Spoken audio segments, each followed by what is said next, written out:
Hola, ¿qué tal? Muy buenas noches. Pues vamos a dar inicio con nuestra sesión del día de hoy. Vamos a aprovechar que estamos en el Diplomado de Nutrición Deportiva y más aparte que, bueno, están los Juegos Olímpicos de Invierno en Italia.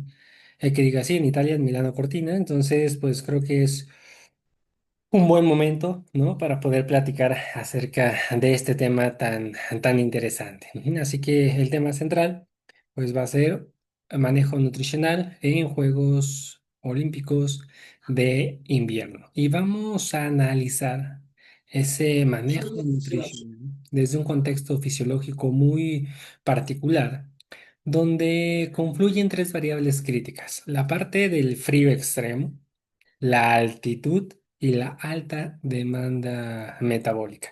Realmente no es lo mismo planificar nutrición para atletismo, que ya habíamos visto, no, perdón, al inicio de este diplomado, en climas templados, que para biatlón en menos 10 grados centígrados, ¿no? Aquí realmente la fisiología cambia y por ende, la estrategia también. Ujú. Así que vamos a introducirnos. Los objetivos de esta sesión va a ser comprender esa fisiología del ejercicio en el frío. Pues vamos a analizar esos requerimientos energéticos, vamos a establecer esas estrategias nutricionales en competencia y sobre todo vamos a revisar la suplementación basada en evidencia, ¿no? Ciertas características, ¿no? Que son de los deportes de invierno. Bueno, aquí vemos rápidamente esos ambientes fríos, ¿no? De menos 10 grados centígrados a 5 grados centígrados, una altitud moderada a alta, también esa alta demanda energética y bueno, dependiendo del deporte puede ser duración viable, ¿no? Un sprint versus la parte de resistencia. Yo creo que aquí podríamos hablar de esas particularidades fisiológicas, ¿no?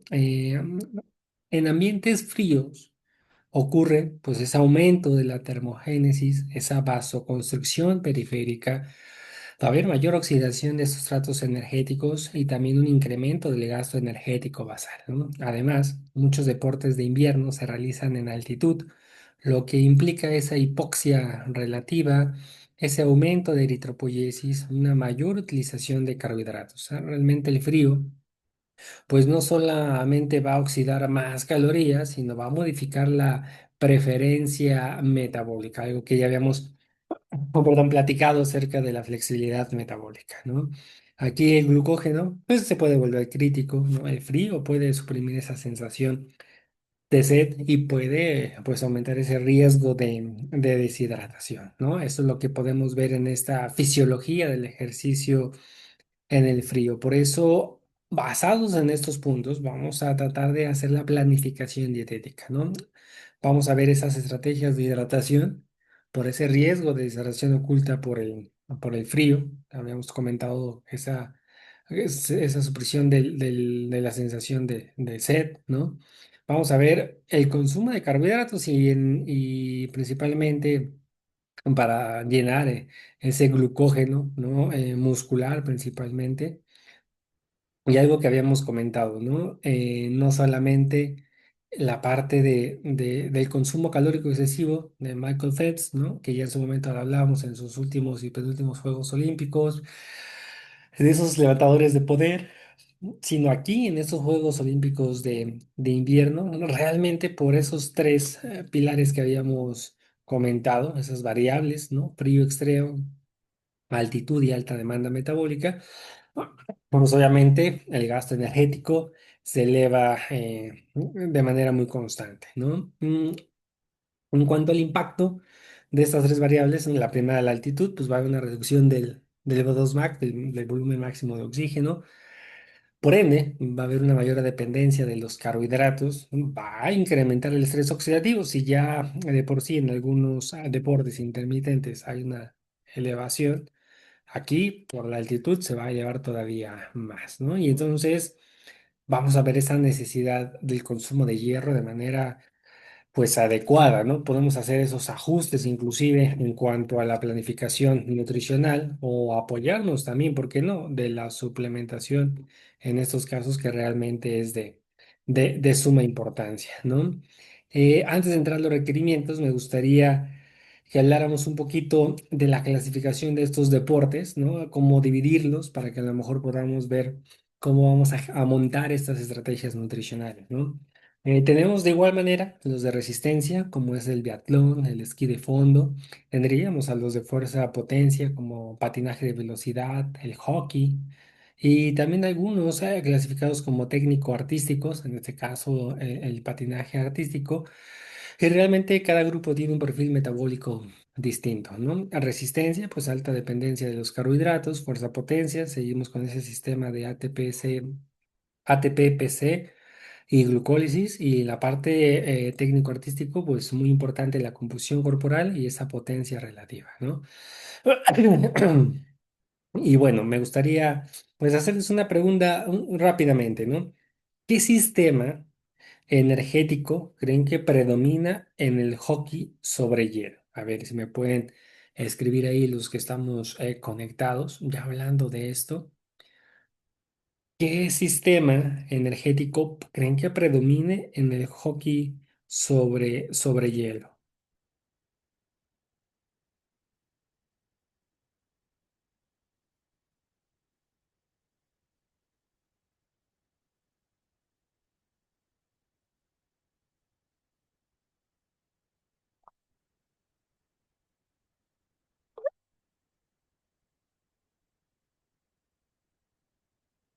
Perfecto, perfecto. Conan nos comenta la parte anaeróbica. Muy bien, Conan. ¿Alguien más que gustaría generar su comentario? Ivonne también comenta esa parte anaeróbico. Ujú.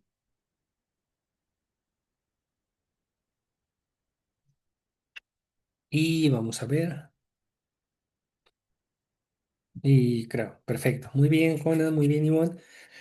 Es correcto, ¿no? Predomina ese sistema ATP-fosfocreatina, los fosfágenos, ¿no? Podemos decir en ese contexto intermitente anaeróbico. Tienen razón, creo que hay otro comentario más. Con pausas aeróbicas. Muy bien, Ivonne, ok, perfecto, perfecto, perfecto. Y sí, reiteramos, ¿no? Va a ser ese contexto intermitente anaeróbico. Yo creo que el hockey sobre hielo se va a caracterizar por esos esfuerzos muy cortitos, explosivos. Estamos hablando de 5,45 segundos, ¿no? Esos cambios de dirección de manera constante, esos sprints repetidos, ese contacto físico y esa recuperación que puede ser hasta de manera incompleta, ¿no? Yo creo que durante esos esfuerzos máximos, el sistema predominante es el ATP fosfocreatina, anaeróbico a láctico, ¿no? Por esa duración de 0 a 10 segundos. Y realmente, pues su fuente principal es la fosfocreatina, ¿no? No va a producir tanto lactato, pero sí va a ser responsable de esos sprints, de esos arranques, de esos disparos, de esos contactos explosivos, ¿no? Pero bueno, no trabaja solo debido a esa duración de los chips de 30 a 60 segundos. También un sistema secundario, pues importante, va a ser esa glucólisis anaeróbica láctica, ¿no? Cuando esos esfuerzos llegan a superar entre los 10 los 15 segundos, ahí sí ya va a producir el lactato y va a contribuir a fatiga, principalmente en los últimos segundos del turno, ¿no? Estamos hablando de un predominio, pero no deja de tocar también otros sistemas, ¿no? Y la pregunta también sería, ¿y el sistema aeróbico? ¿No? Ahí creo que Ivonne comentó algo de la parte aeróbica, bueno, aunque no va a predominar, ¿no? Durante esos sprints y es clave para esa recuperación entre los turnos, esa resíntesis de la fosfocreatina, puede mantener ese rendimiento, ¿no? Durante todo el partido y bueno, se ha visualizado que un jugador con esa mala base aeróbica, pues no recupera bien entre los cambios, ¿no? Entonces, yo creo que hablando de esta parte de la fisiología aplicada a los deportes de invierno, principalmente al hockey sobre hielo, pues sí, es un deporte predominantemente de ATP fosfocreatina, con una alta contribución glucolítica y pues esa fuerte dependencia aeróbica, sobre todo para la recuperación, ¿no? Entonces sí, es decir, es un deporte anaeróbico intermitente de alta intensidad. Ajá, entonces, muy bien contestada esa pregunta. La verdad es que estuvo bien la forma en cómo la contestaron y reiteramos, ¿no? Esa es la importancia, ¿no? De empezar a aplicar los conocimientos que vamos teniendo, quizás inclusive a deportes que no hemos practicado o que a lo mejor no estamos tan familiarizados, ¿no? Y bueno, ya hablando de estos requerimientos energéticos, pues depende de la disciplina. De la disciplina podríamos utilizar esta fórmula directa que va desde los 45 hasta los 70 kilocalorías por kilogramo de peso al día, ¿no?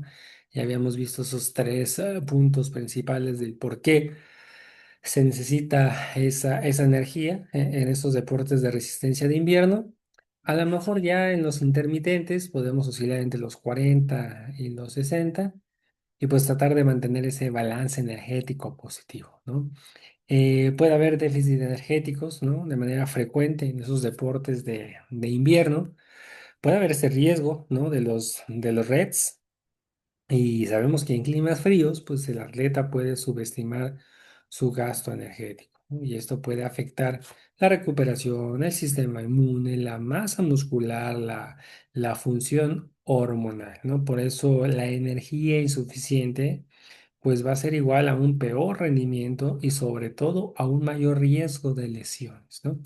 Justo creo que el día de ayer, martes, ¿no? Estábamos platicando, creo que Moni nos hizo una pregunta acerca de kilogramos de masa muscular, de las estimaciones de esos gramajes, ¿no? Y comentamos la fórmula del Comité Olímpico, pero para deportes de verano, ¿no? Y aquí vienen los de invierno, ¿no? Y aumenta obviamente significativamente esa parte, ¿no? Habíamos visto que los deportes de resistencia en invierno eran demandantes de carbohidratos, y es correcto, ¿no? En altitud y frío, el cuerpo prioriza esos carbohidratos, ¿no? Recomendaciones entre los 5 o 12 gramos por kilogramo de peso al día, según la disciplina, ¿no? Sobre todo si son de resistencia. Y podemos ver esas estrategias intra-entrenamientos, ¿no? Que vamos a ver también más adelante, de 30 a 60 gramos, ¿no? Recuerden que la oxidación de carbohidratos es más eficiente en hipoxia y bueno, un glucógeno bajo también nos va a traer esa fatiga de manera precoz, ¿no? Por ejemplo, en el biatlón, pues la alta intensidad intermitente, pues también va a estar vinculado con esa precisión técnica y obviamente si no le damos ese combustible de los carbohidratos, pues no vamos a cumplir ese resultado. Ujú. Otro de los macronutrientes, las proteínas, de 1,6, 2,2 kilogramos de peso al día, ¿no? Su importancia en la recuperación muscular, en la adaptación al entrenamiento, la previsión de pérdida de masa, sobre todo por esos déficits calóricos. Y en el frío extremo, pues puede haber un mayor recambio proteico, ¿no? Por eso mantenernos en ese rango sería lo ideal. Y bueno, hablando del tercer macronutriente, que son los lípidos, las grasas, pues, oscilar entre esos 20 35% del total de la energía, fuerte e importante en resistencia prolongada. Yo creo que aquí deberíamos enfatizar o priorizar el consumo de omega 3 principalmente por sus efectos antiinflamatorios, ¿no? Realmente los lípidos o las grasas no van a sustituir las necesidades altas de carbohidratos de la altitud, pero sí en conjunto vamos a satisfacer esa energía, ¿no?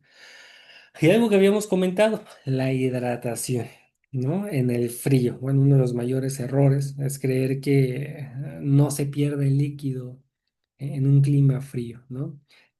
Podemos hablar de esa diuresis por frío, esa respiración en aire seco, que va a haber una pérdida hídrica y que realmente va a haber una sudoración oculta, ¿no? Bajo esa ropa térmica, ¿no? Por eso hablamos de estos consumos de 150, 250 mililitros cada 15 20 minutos, si es que el tipo de deporte te lo permite, buscar esas bebidas templadas para que puedan ser mejor toleradas.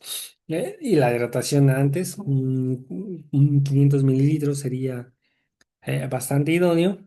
Y obviamente como lo hacemos en los deportes de verano, ¿no? También la hidratación post ejercicio o post competencia es de suma importancia.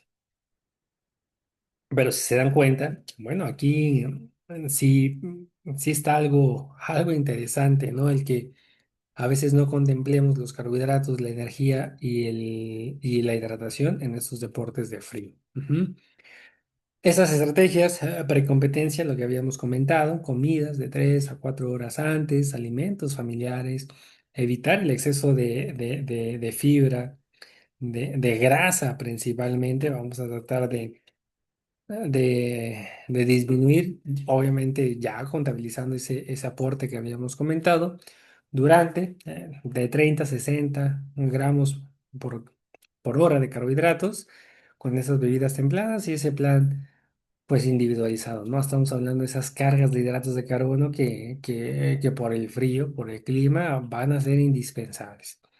Y para esa recuperación, entre 1 a 1,2 gramos de kilogramo de peso primeras 2 horas, entre 20 y 40 gramos de proteína, principalmente de alta calidad, y esa rehidratación, ¿no? El 150% del peso perdido. Yo creo que esas tres estrategias mm, las tenemos que dejar claras en nuestros deportistas y que nosotros, pues, no las olvidemos, ¿no?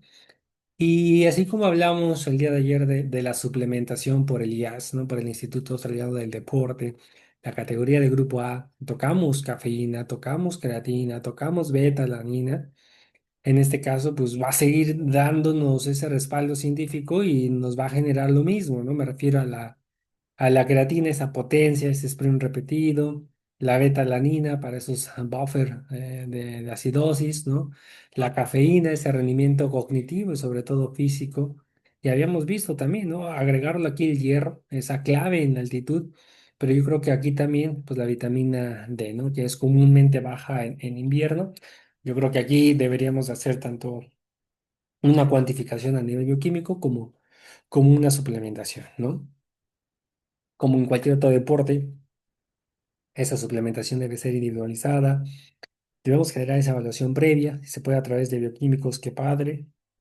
Evitar también utilizar ciertos productos terminados, me refiero a que estén contaminados con otras sustancias que puedan poner en riesgo la parte del dopaje, ¿no? Micronutrientes, me refiero no solo de suplementación, sino a través de la alimentación, así como hicimos carbohidratos, proteínas y lípidos.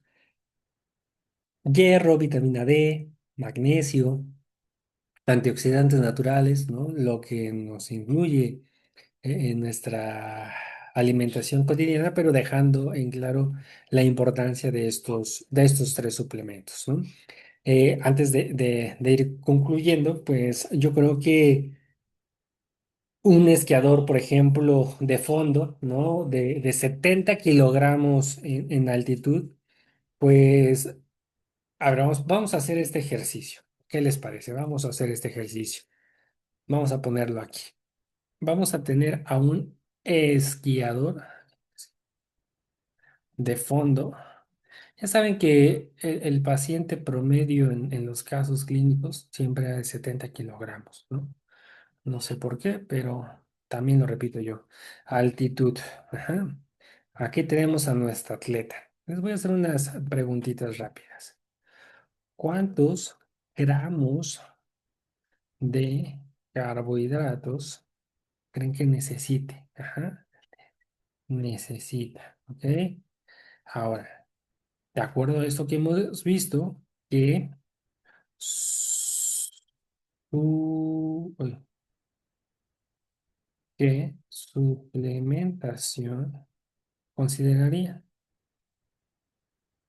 Igual, de lo que vimos ahorita y de lo que hemos visto, ¿ok? Y algo que también es muy interesante, no lo hemos visto mucho a grosso modo, pero creo que con todo lo que hemos también podido ver, podríamos tener una idea. Ujú. Que la que emplearían en los laboratorios de este en particular. A ver, si me pueden ir escribiendo sus preguntas de favor, que digan sus respuestas, las preguntas ya están, sus respuestas.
¿Cómo ven alguien que quiera ir contestando esas preguntitas?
Ok, no, nadie se anima a dejarnos ahí un comentario de estas preguntitas.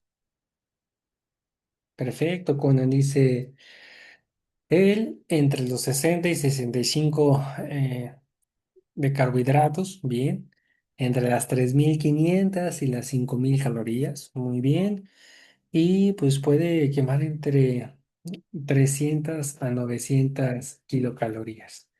Perfecto, Conan. Muy bien, muy bien. Entonces, pues sí, vamos a ver esos gramos, ¿no? ¿Cuántos gramos de carbohidratos necesita este esquiador de fondo de 70 kilogramos en esa altitud? Aquí, en esquí de fondo, vemos esa resistencia, ese alto volumen y esa altitud. Por eso hay unas recomendaciones, se pueden oscilar entre los 8 12 gramos por kilogramo de peso al día, según la carga de entrenamiento. Entonces, imagínense, ¿no? Un cálculo para, perdón, 70 kilos que pesa el esquiador. Si le manejamos la dosis mínima de 8 gramos, estarían 560 gramos de carbohidratos, ¿no? Si manejamos la intermedia de 10, pues serían 700 gramos. Y si dejamos el parámetro máximo que habíamos comentado que era 12, pues podrían ser 840 gramos de carbohidratos al día, ¿no? Para una competición, ¿no?, intensa en esa altitud, podríamos dejarlo entre esos 10 y 12 gramos, que estamos hablando entre esos 700 y 840. Y a lo mejor ya para el entrenamiento, desde los 8 que era el mínimo, que eran los 560, ¿no? Creo que eso sería como algo interesante de los gramajes de carbohidratos al día, ¿no? Sin embargo, habíamos comentado la importancia durante la sesión, ¿no? O inclusive durante la competición, que bien podríamos manejarlo entre esos 60, 90 gramos de carbohidratos por hora. Podemos ver si hay una tolerancia, ¿no? De esas mezclas entre glucosa y fructosa, y post competencia, pues entre 1 y 1,2 gramos por kilogramo de peso por hora entre las 3 y 4 horas, ¿no? Obviamente, si llegara a haber una doble sesión o una recuperación, que necesitamos una recuperación más rápida para la próxima, podríamos aumentarlo, ¿no? Un extra de 70, 84 gramos de carbohidratos por hora para que esté pues a punto, ¿no? En cuanto a la pregunta de qué suplementación consideraríamos para este, pues yo creo que podríamos inclusive ordenarlo, ¿no? Por prioridades, por evidencia, enfocándonos en esos tres aspectos, que es un deporte de resistencia, de altitud y frío. Yo creo que primero manejaríamos la cafeína, ¿no? Como habíamos comentado, de 3 a 6 miligramos por kilogramo de peso, 30 minutitos antes de, ¿no? Que esto viene siendo unos 210, ¿no? Inclusive hasta unos 420 miligramos, pero ahí deberíamos de individualizar esa tolerancia, ¿no? Como lo comentábamos el día de ayer. Los nitratos, ese jugo de betabel, que es una estrategia previa, ¿no? En eventos de resistencia, en donde ahí podríamos evaluar esa respuesta de manera individual y que inclusive puede ser muy útil, ¿no? En algunos casos de manera muy particular, ¿no? Yo creo que también hacer énfasis de esa suplementación con esos carbohidratos, ¿no? Por decirlos así, en geles, ¿no? En chews, esas bebidas para alcanzarlos. Yo creo que también en la altitud, pues estamos hablando del hierro, ¿no? Que alcanzamos a ver aquí en la pantalla, que yo creo que aquí va a estar vinculado con los laboratorios, ¿no? Y también la vitamina D, que reitero, va a estar muy vinculado con los laboratorios. Y no de menos dejaríamos la proteína que habíamos comentado, 20, 40 gramos, ¿no? Post-entrenamiento, omega 3, la beta-alanina, la creatina, ¿no? Yo creo que en ese orden sería. ¿Y qué podríamos vigilar? Pues si lo vemos desde el punto de vista por suplemento, bueno, o por micronutriente, el hierro, y obviamente hacemos énfasis en hematología, ¿no? Ferritina, hemoglobina, hematocrito, hierro sérico, transferrina, saturación de la transferrina, ¿no? E inclusive algún receptor soluble de esa transferasa, si buscamos, ¿no? Esa precisión en atletas. Si lo vemos desde otro contexto, en la parte de inflamación, pues la PCR, pero no la reacción de cadena polimerasa que vimos ayer de nutriólogo, sino la proteína C reactiva, porque realmente la ferritina es un reactante de esa fase aguda, ¿no? Estamos hablando aquí en la pantalla de vitamina D, la 25 H vitamina D podría ser muy buena. Y si nos enfocamos en la parte del metabolismo y recuperación, pues esa glucosa, ¿no? Y inclusive también la hemoglobina glicosilada, algunos electrolitos, sodio, potasio, magnesio. Y ya, yo creo que dependiendo de esa carga de entrenamiento, ese daño muscular, pues la CK, que es la creatinquinasa, ¿no? Como un indicador, pues indirecto, ¿no? De daño, de estrés.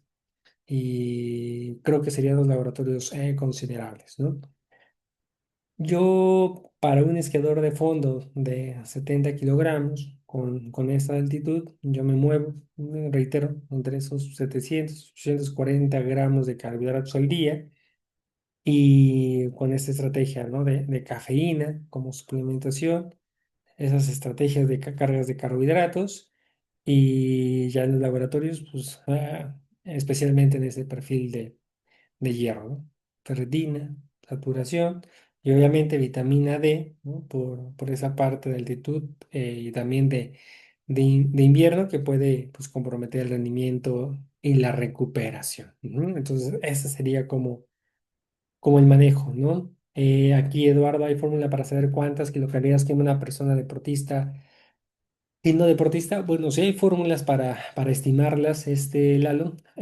Ahora sí ya no estás como, ¿cómo era? Antes tenías un nombre, ¿no, Lalo? Aquí en pantalla, ahora sí estás como Eduardo Gómez, es bueno, Lalo. Y y sí, ¿no? Hay formas para poder estimar, ¿no? Y estamos hablando de deportistas de alto rendimiento del máximo circuito, ¿no? Que son los Juegos, pues, Olímpicos de invierno, reitero, ahorita que que están circulando, no sé si han tenido la oportunidad. Ah, y también aquí Conan habló de proteína, creatina, los suplementos. Muy bien, Conan, está perfecto, ¿no? Ah, la actualización del móvil. Ah, eso está perfecto, no te preocupes. Y como te comentaba, ¿no, Lalo? Cuando tuve la oportunidad, fíjense, ya hace 4 años en los Juegos Olímpicos de Invierno de China, en esa parte de la actualización, para los Juegos Olímpicos, he tenido muy poquita participación en Juegos Olímpicos de Invierno, pero muy interesante, ¿no? Que me decían, bueno, es que ustedes en verano tienen a Michael Phelps con sus 9.000 12.000 calorías y se les hace como mucho, ¿no? Como impresionante. Dice, aquí suelen tener promedios de 15.000 calorías por esos factores que les comentamos y a nosotros no se nos hace como mucho, ¿no? Sino es, inclusive, comentan, ¿no? Es el promedio, o sea, la mayoría alcanza eso sin problema por los factores, ¿no? Y la verdad es que sí, digo, no estamos muy familiarizados con estos deportes de invierno, más bien nos sentimos identificados con los de verano e inclusive con los de veranos, con algunos de manera en particular.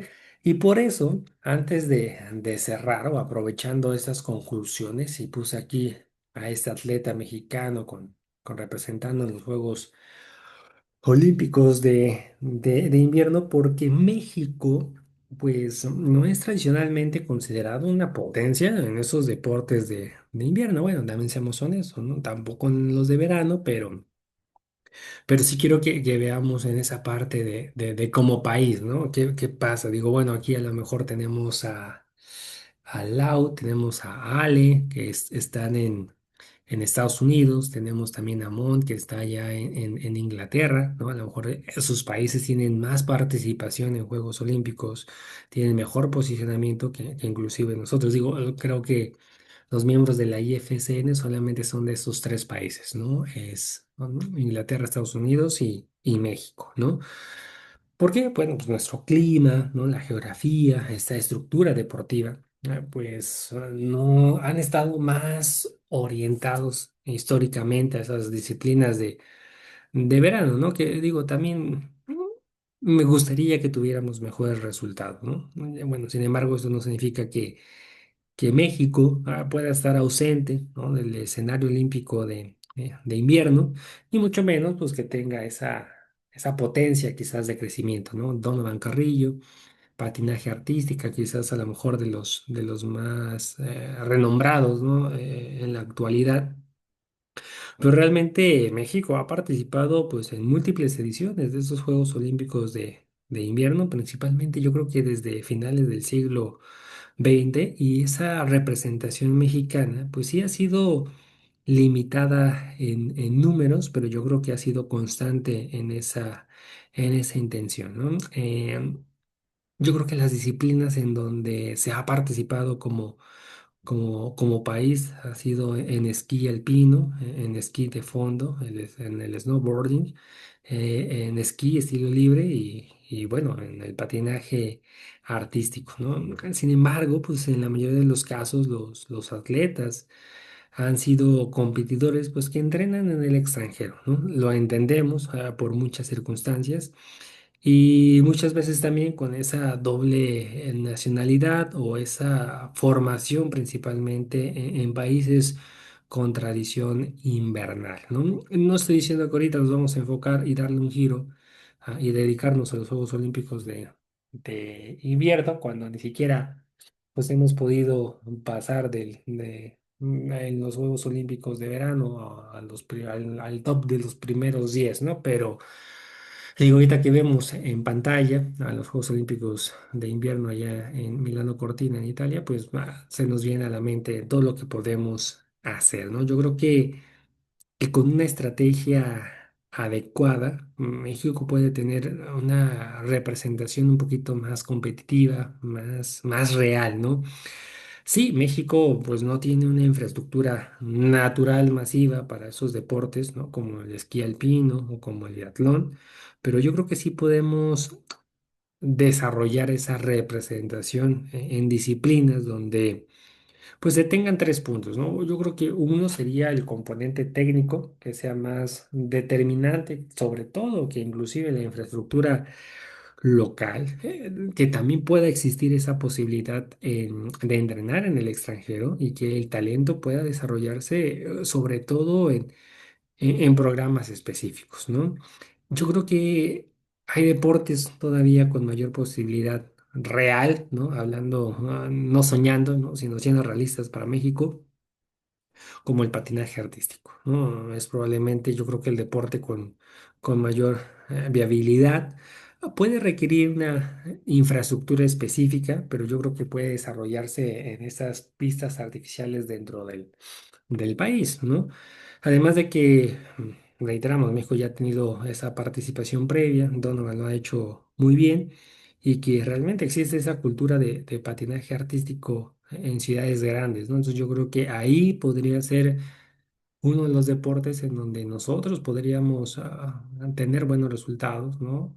Apoyarlos desde la ciencia, y me refiero desde la ciencia, desde este grupo multidisciplinario que estamos formando, ¿no? Cada quien desde su área, ¿no? Yo dejaría en segundo lugar al snowboarding y al esquí en cuanto al freestyle, porque podrían ser pues esas opciones estratégicas, ¿sí? Me refiero a que si se llegara a detectar ese talento joven, si se llegaran a implementar esos programas de desarrollo, principalmente vinculaciones con el extranjero, ¿no? Si se establecen estas alianzas con las federaciones internacionales, se crean nuestras federaciones nacionales en esos deportes. Y yo creo que estas disciplinas pues pueden combinar, ¿no? Esa potencia, esa coordinación, esa creatividad, ¿no? México, yo creo que realmente tiene ese perfil físico, ¿no? De manera adecuada para estas demandas. Yo creo que sí. Y ya en el tercer deporte, yo consideraría el esquí de fondo, pero sobre todo con esa formación internacional, ¿no? Aunque México realmente no posee esa tradición, ¿no? En resistencia en frío extremo, pero sí podemos tener ese buen desarrollo, ¿no? En deportes de resistencia, por decirlo así, esas bases fisiológicas sólidas en atletas de altitud. Y yo creo que curiosamente, esos entrenamientos en altitud, México podría ser una ventaja fisiológica, ¿eh? Si se complementa con esa adaptación al frío, ¿no? Digo, o sea, de que tenemos que analizarlo desde diferentes perspectivas. No estoy diciendo que ahora mudemos todo a esto, pero sí. Y también, pues seamos honestos, ¿no? Deportes con menor probabilidad, pues estructural, sería el hockey sobre hielo, ¿no? Principalmente a nivel olímpico, como ahorita lo comentábamos ahí en la pregunta, ¿no? El esqueleto, ¿no? El bobsleigh, el lug, ¿no? Ahí sí requieren infraestructura muy específica, esa cultura deportiva pues, ya desarrollada desde edades tempranas y reiteramos, la creación de esas federaciones o de toda sí, la infraestructura y la organización desde asociaciones, federaciones y estar registrados a las internacionales en las competiciones. Entonces, bueno, sí, si no apoyamos a otros deportes, creo que empezar desde cero, pues puede ser un poquito más difícil, ¿no? Entonces, por eso quería dejar esta imagen hasta el final y ver que realmente México ha tenido participación, no tan sobresaliente, no con gran número, ¿no? Pero sí hemos participado en esas ediciones. Y bueno, quizá en algún momento, ¿no? Alguno de nosotros pueda estar ahí como nutriólogo, ¿no? Apoyando a un atleta, e inclusive ya no tanto mexicano, sino también de algún otro país en deportes de invierno y por eso la importancia siempre de estar a la vanguardia, ¿no? De estarnos preparando en diferentes áreas que quizá pueda ser de utilidad, ¿no? Entonces, bueno, espero que esta clase les haya gustado, ¿no? Que a lo mejor la hayan visto desde otras perspectivas, ¿no? O a lo mejor que no estemos tan familiarizados con esto nos abre un poquito esa inquietud, ¿no? No sé si tengan alguna duda, alguna pregunta, algún comentario.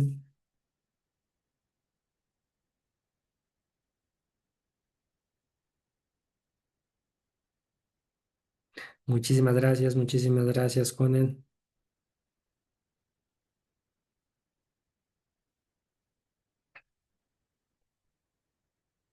Muchísimas gracias, Ivonne. Qué bueno que les haya gustado. La verdad es que pues aprovechamos, ¿no? Que está ahorita el momento de los Juegos Olímpicos de invierno y dijimos, bueno, pues hay que platicar de eso, ¿no? Y también hay que reflexionar. Yo creo que también es algo, ¿no? Y digo, nosotros lo podemos hacer desde nuestras trincheras, apoyando a nuestros atletas, haciendo el mejor papel como profesionales de la salud y del deporte. Pero yo creo que ahí, pues ya más bien nuestros representantes, ¿no? Del deporte mexicano son los que realmente deciden, ¿no? Si apoyar, no apoyar, cómo apoyar, el qué hacer, qué no hacer, el qué realmente pasa, ¿no? Y que realmente nada más eh, tapan un poquito, ¿no? Las cosas. Pero bueno. Pues no nos despedimos, vamos a darnos un pequeño break y vámonos a nuestro diplomado en pediatría. Ujú. Vamos a cargar la presentación y la grabación en el grupo y en algunos minutos vamos a compartir la liga para nuestra siguiente sesión, así que hacemos cambio de aula virtual, ¿vale? Nos despedimos, nos vemos en el diplomado de pediatría.